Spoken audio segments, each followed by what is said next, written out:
pa nam hai mu lai ka ro a ke ka ngam lo e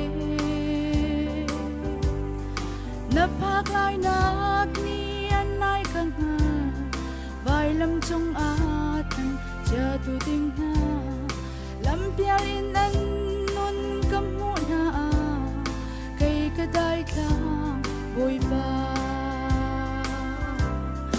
boi ba ni hin kai ka chim kau lai kai se lau long te ke fial ding chu fial ngin so la boi ba ka ka cho na bang lam fial sol man ning lo ka kil mo chan lai amoi ram chu tharau chiang ka bom lo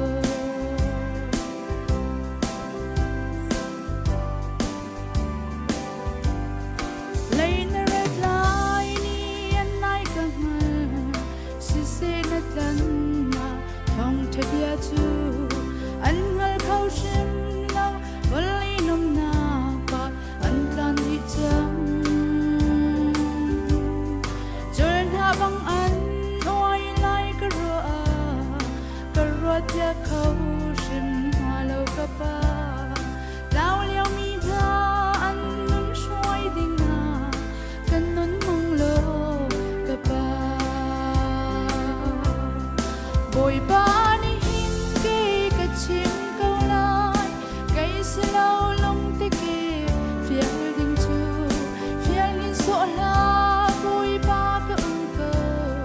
cho na bang lam fial sol man ning lo ka kil ko chan lai amoi ram chu tharau chiang ka bom lo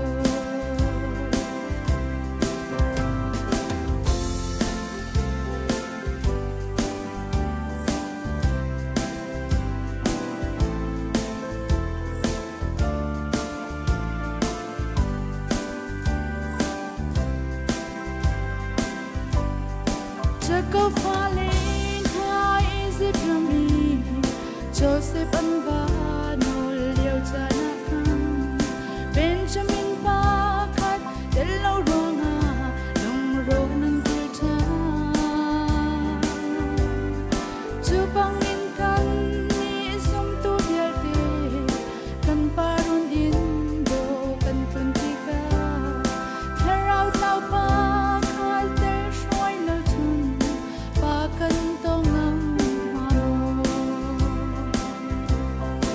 boi ba ni hin kai ka chim kau lai